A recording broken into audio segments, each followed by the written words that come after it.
Hello everyone, আসসালামু আলাইকুম। আজকে আমি ডিম দিয়ে লাউ ভাজি করে দেখাবো। এখানে আমি লাউগুলো এরকম করে কুচি করে নিয়েছি। এবার আমি চুলায় একটা কড়াই বসিয়ে দিচ্ছি। কড়াইতে আমি পরিমাণ মতো তেল দিয়ে দিচ্ছি।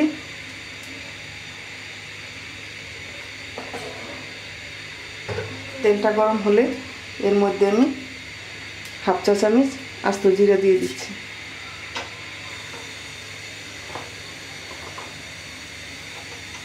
জিরাটা হালকা ভাজা হলে এর মধ্যে আমি পেঁয়াজ কুচি দিয়ে দেব। ভাজা হয়ে গেছে, এখন আমি এর মধ্যে দিয়ে দিচ্ছি মিডিয়াম সাইজের দুটো পেঁয়াজ কুচি।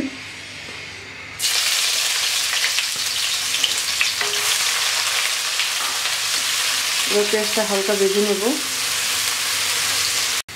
পেঁয়াজ হালকা ভাজা হয়ে গেছে, এখন আমি এর মধ্যে দিয়ে দিচ্ছি লাউ কুচি।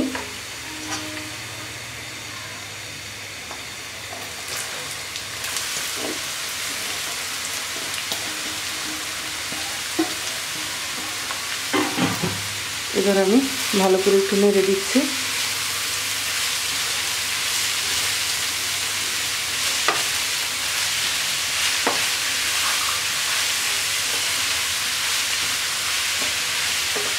এবার আমি দিয়ে দিচ্ছি 4-5টা কাঁচামরিচ ফালি,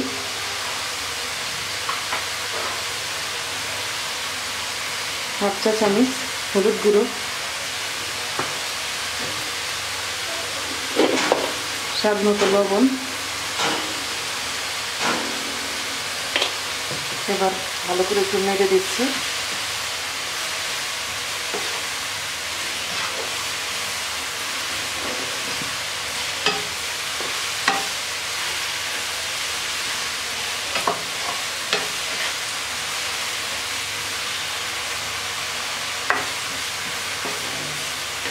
এবার ঢাকনা দিয়ে 5-6 মিনিট মিডিয়াম আঁচে রান্না করব। লাউয়ের মধ্যে বেশটা পানি আছে, সেটা শুকানো পর্যন্ত। হয়ে গেছে 5-6 মিনিট। লাউ ভাজি থেকে যে পানি বের হয়েছিল সেটা শুকিয়ে গেছে। এখন আমি চুলার আঁচটা কমিয়ে দেব।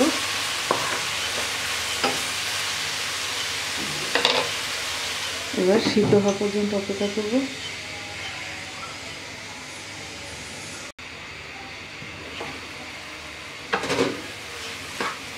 লাউ সিদ্ধ হয়ে গেছে, এখন আমি এর মধ্যে দিয়ে দিচ্ছি একটা ডিম।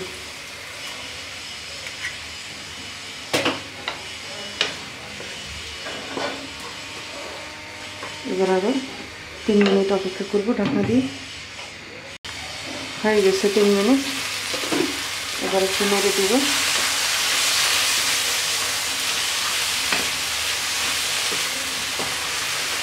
ডিমটা ভালো করে মিক্স করে দেব। এর মধ্যে দিয়ে দিচ্ছি ধনেপাতা কুচি, আবার একটু নেড়ে দিচ্ছি।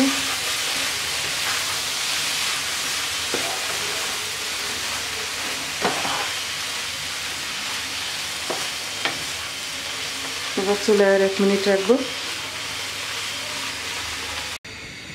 হয়ে গেছে 1 মিনিট। এবার একটু নেড়ে নামিয়ে ফেলবো।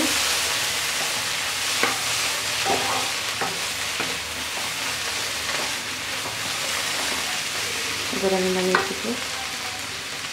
তৈরি হয়ে গেছে ডিম দিয়ে লাউ ভাজি। সবাই ভালো থাকবেন, সুস্থ থাকবেন। আল্লাহ হাফেজ।